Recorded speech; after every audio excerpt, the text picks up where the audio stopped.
Good morning, students. I am Rajesh Chaurasia. Today we are going to start new topic, inertia and Newton's law. Okay, so this is chapter 9, force and Newton's law of motion. Okay, so today we are discussing about the particular topic about the Newton's law. Okay, so firstly देखो Newton's ने Galileo के experiment को study करके अपने 3 law दिए। ठीक है, Newton first law, Newton second law और न्यूटन थर्ड लॉ। ठीक है, तो today we will discussing about the Newton first law. But Newton first law को समझने से पहले हमें एक टर्म्स को समझना होगा, उसका नाम है इनर्शिया। ठीक है, इनर्शिया होता क्या है? ठीक है, क्योंकि जो फर्स्ट लॉ न्यूटन का वो किस पे डिपेंड है?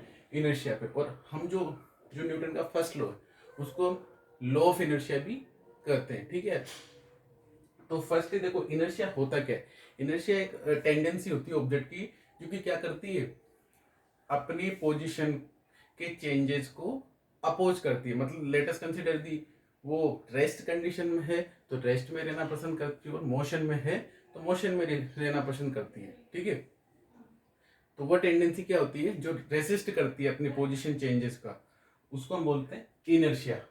ठीक है, तो एक कोई भी ऑब्जेक्ट की, कोई भी बॉडी की क्या होती है, प्रॉपर्टी होती है जो कि क्या करता है, अपनी पोजीशन चेंज को अपोज करता है। ठीक है, तो it is the property of a body object to resist any changes in its state of rest और of uniform motion in a straight line.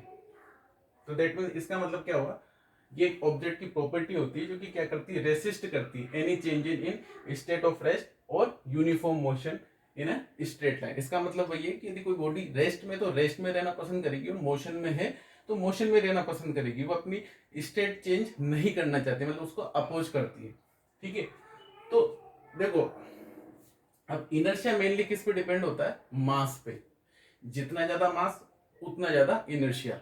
Let us consider, देखो समझना, हमारे पास दो ऑब्जेक्ट है, एक एक 2 kg का और एक है 10 kg का। अब मेरे को ये बताओ कि किसकी पोजीशन को चेंज करने में हमें ज्यादा फोर्स की रिक्वायरमेंट होगी? ऑब्वियसली 10 kg, क्योंकि इसका मास ज्यादा है, तो इसकी पोजीशन चेंज करने के लिए हमें ज्यादा फोर्स की रिक्वायरमेंट होगी। ठीक है, तो यही इनर्शिया होता है। ये क्या करता है, तो मतलब जिस बॉडी का जितना ज्यादा मास होगा उसकी पोजीशन चेंज करने के लिए हमें क्या होगा, उतने ज्यादा फोर्स की रिक्वायरमेंट होगी। और जितना कम मास होगा ऑब्जेक्ट का, उसका पोजीशन चेंज करने के लिए हमें उतने ही कम फोर्स की रिक्वायरमेंट होगी। ठीक है, तो यही क्या होता है, इनर्शिया। तो इनर्शिया, कोई भी ऑब्जेक्ट का जो इनर्शिया होता है, कोई भी ऑब्जेक्ट का जो इनर्शिया होता है वो किस पे डिपेंड करता है, उसके मास पे। तो ये चीज ध्यान रखना, inertia inertia of any object is depend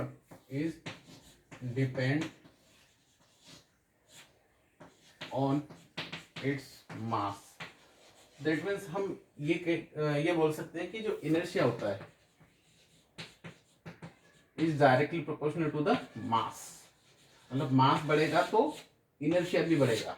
ठीक है, और जो इनर्शिया, कोई भी ऑब्जेक्ट का जो इनर्शिया होता है वो किसके थ्रू मेजर होता है? इनर्शिया ऑफ ऑब्जेक्ट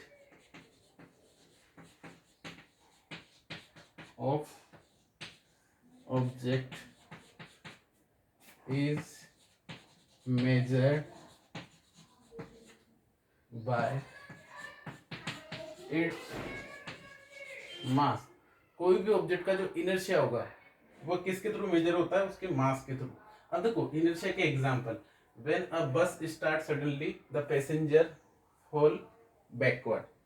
आपने देखा होगा कि जब भी आप किसी व्हीकल में ट्रेवलिंग करते हो तो लेटेस्ट कंसीडर, यदि आपकी बॉडी, जैसे कि आपकी व्हीकल के रेस्ट कंडीशन में, और जब सडनली क्या होती है, वो स्टार्ट होती है, तो क्या होता है, आप पीछे की तरफ जाते हो। तो ऐसा क्यों होता है?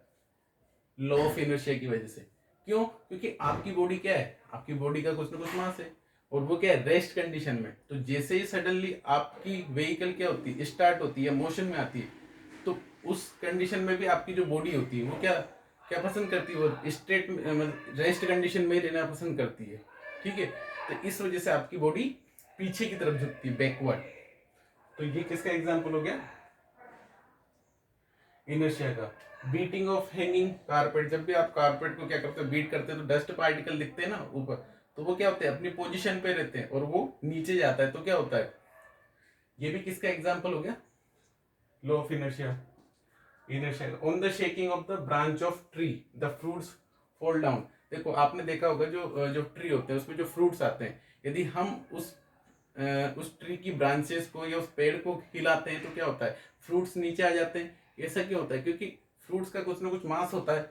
तो क्या होता है, जब हम उसकी ब्रांचेस को शेकिंग करते हैं तो क्या होता है, वो अपनी पोजीशन में मतलब रेस्ट कंडीशन में रहना पसंद करते हैं।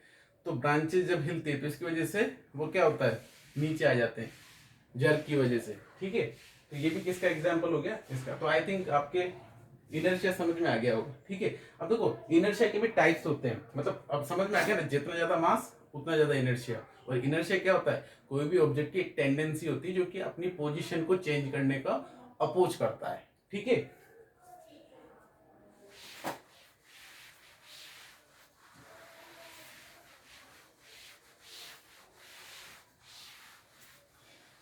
अब देखो इनर्शिया मेनली कितने टाइप्स का होता है, inertia inertia are 3 type.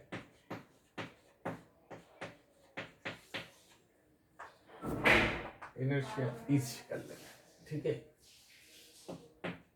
3 type. First क्या होगा, इनर्शिया ऑफ रेस्ट। सेकंड होगा हमारा इनर्शिया ऑफ मोशन। और थर्ड होगा हमारा इनर्शिया ऑफ डायरेक्शन। अब तीनों को हम समझते हैं, डेफिनेशन वही होगी, बस हल्का चेंज करना है कि इसमें क्या करना है। इनर्शिया ऑफ रेस्ट में क्या होगा, वो रेस्ट में रहना पसंद करेगा। इनर्शिया ऑफ मोशन में मोशन में रहना पसंद करेगा।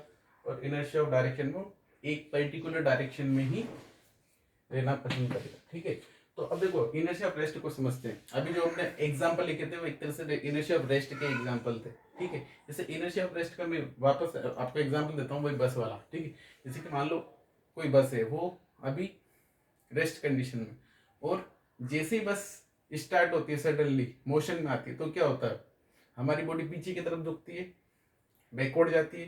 तो उसके पीछे क्या होता है, तो कौन सा इनर्शिया है, इनर्शिया ऑफ रेस्ट। मतलब हमारी बॉडी क्या होता है, रेस्ट में, तो रेस्ट में रहना पसंद कर रही है, वो मोशन में नहीं आना चाहती।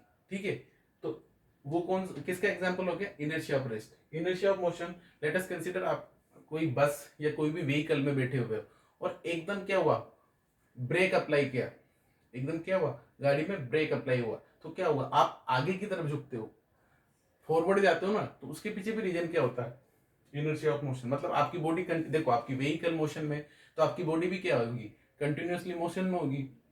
तो जैसे ही ब्रेक अप्लाई होगा तो क्या होगा, आपकी व्हीकल रेस्ट कंडीशन में आएगी, तो आपकी बॉडी क्या करती है, उसको अपोज करती है, वो मोशन में नहीं आना चाहती, वो कंटिन्यूअसली क्या होगी, वो मोशन में ही रहना पसंद करेगी, वो रेस्ट में नहीं आना चाहती, तो उसका वो क्या करती है, अपोज करती है। ठीक है, तो ये किसका एग्जाम्पल हो गया, मोशन का। Inertia of direction, inertia of direction, इसका एक और एग्जाम्पल बता दूं मैं, जैसे कि लेटेस्ट कंसिडर हम कोई व्हीकल में या कोई सी बस में ट्रेवल कर रहे हैं, तो जैसे गाड़ी इस तरीके से जाती है और एक शार्प टर्न लेती है इस तरीके से, मान लो व्हीकल ऐसे गई और ऐसे शार्प टर्न लेगी, तो हम क्या होता है, साइड साइड में झुक जाते हैं ना, तो उसकी तो मतलब डायरेक्शन चेंज हो रही है, तो क्या होगा, उसका भी हमारी बॉडी क्या कर रही है, अपोज कर रही है। तो वो किसका एग्जाम्पल हो गया, इनर्शिया ऑफ द डायरेक्शन। किसका एग्जाम्पल हो गया, इनर्शिया ऑफ डायरेक्शन। ठीक, तो तीनों चीजें आई थिंक आपके क्लियर हो गई होगी। ओके, तो अब हम डिस्कस करेंगे तो आई थिंक आपकी inertia of rest, inertia of motion और इनर्शिया ऑफ डायरेक्शन तीनों समझ में आ गया होगा, ठीक है। और डेफिनेशन उसके अकॉर्डिंग ही होगी, ठीक है, बस हल्का चेंज करना है, ठीक है। अब हम डिस्कस करेंगे मोमेंटम। किसका डिस्कस करेंगे? मोमेंटम। अब देखो मोमेंटम होता क्या है? मोमेंटम क्या होता है? देखो इसको डिनोट किया जाता है पी से, ठीक है। और मोमेंटम क्या होता है? It is a product of, it is a product of mass and velocity. तो मोमेंटम क्या होता है? It is a product of mass and velocity. ये मास और वेलोसिटी का प्रोडक्ट होता है। तो p बराबर क्या हो जाएगा? Mass into velocity. तो मतलब p बराबर क्या मिल गया हमें? m into v. अब यदि मैं इसकी यूनिट की बात करूं तो क्या हो जाएगा?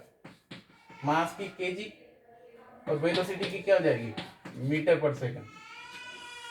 क्या हो जाएगी? मीटर पर सेकंड, ठीक है। देखो ये मोमेंटम हमारे सेकंड जो लॉ है, न्यूटन का सेकंड लॉ है, उसमें काम आएगा।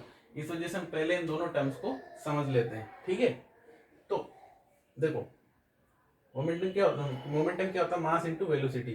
तो यूनिट ऑफ मोमेंटम क्या हो जाएगी? SI. SI unit of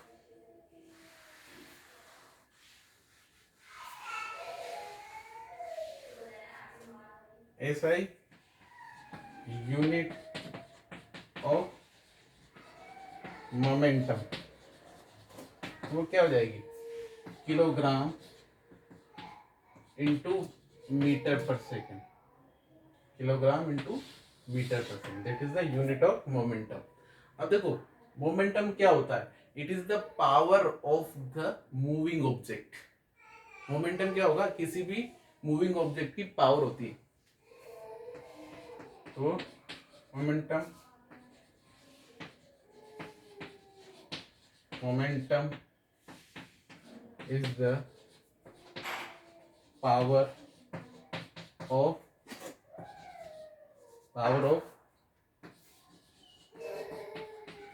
moving object. क्या होता है? ये किसी भी मूविंग ऑब्जेक्ट की क्या होती है? पावर होती है। ये चीज क्लियर? देखो अब मोमेंटम को समझते हैं। देखो मोमेंटम किस पे डिपेंड कर रहा है? यहाँ पे p किस पे डिपेंड कर रहा है? मास इंटू वेलोसिटी, दो चीजों पे। तो मास ज्यादा होगा, मास इंक्रीज होगा, तो मोमेंटम भी क्या होगा? इंक्रीज होगा। और यदि वेलोसिटी इंक्रीज होगी तब भी क्या होगा?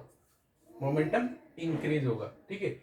और मोमेंटम कब जीरो होगा? जब या तो मास जीरो होगा या फिर वेलोसिटी, दोनों में से या तो दोनों जीरो हो या फिर कोई एक चीज। देखो मास तो कभी जीरो नहीं होता, कोई ना किसी ऑब्जेक्ट का कुछ ना कुछ मास तो होता ही। तो या तो देखो, बट मैं कंडीशन बता रहा हूँ, या तो मास जीरो हो या वेलोसिटी जीरो हो, या दोनों कंडीशन दोनों जीरो हो, तब जाके मोमेंटम आपका जीरो होगा। तो मेनली क्या होता है? वेलोसिटी ही जीरो होती है। तो उस कंडीशन में क्या हो जाएगा? आपका मोमेंटम क्या हो जाएगा? जीरो। ये चीज समझ में आया, ठीक है। तो अब देखना, अब मैं आपको ये चीजें समझाता हूँ। लेटेस्ट कंसीडर कोई ट्रक है और देखो, और वो मतलब स्लो स्पीड से आपसे टकराता है, किसी ऑब्जेक्ट से टकराता है, तो उसकी क्या हालत होती है? बहुत ज्यादा इफेक्ट जनरेट होता है, ठीक है।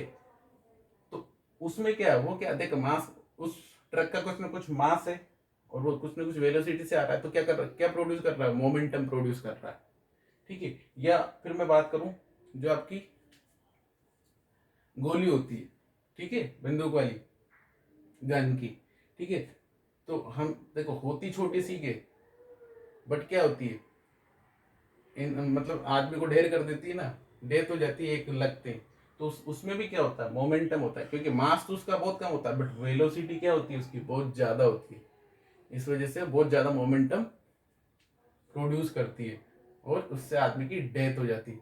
या फिर हम एक और एग्जांपल लें, जैसे कि कोई साइकिल वाला कोई पर्सन है, यदि देखो वो बिल्कुल स्लो स्लो आ रहा है और हमसे टकराएगा तो क्या होगा, हमारे इतने चोट नहीं लगेगी, ठीक है। बट वही स्पीड से आ रहा है वही पर्सन साइकिल वाला, तो हमें थोड़ी चोट लगेगी। बट इसकी जगह हम ट्रक का एग्जाम्पल लें तो हमारी क्या हालत होगी, उसकी स्पीड भी कम होगी बट उसका मास तो ज्यादा है, तो मतलब कुल मिला के क्या हो रहा है, मोमेंटम तो ज्यादा होगा ना, मास ज्यादा है या वेलोसिटी ज्यादा है, दोनों कंडीशन में क्या होगा, मोमेंटम तो ज्यादा होगा, और दोनों ज्यादा हो गए तो मोमेंटम बहुत ज्यादा हो जाएगा। जैसे कि ट्रक सबसे अच्छा एग्जाम्पल है, ट्रक का बहुत ज्यादा मास होता है, अब यदि उसकी वेलोसिटी भी बढ़ा दें और वो किसी ऑब्जेक्ट से टकराए तो क्या हालत होती है, ठीक है। तो आई थिंक आपके मोमेंटम भी समझ में, और ये हमें न्यूटन सेकंड लॉ को डेराइव करने में बहुत ज्यादा हेल्प करेगा। तो आई थिंक आपके दोनों टॉपिक इनर्शिया और मोशन, इनर्शिया और मोमेंटम दोनों क्लियर हो गए होंगे। Thank you.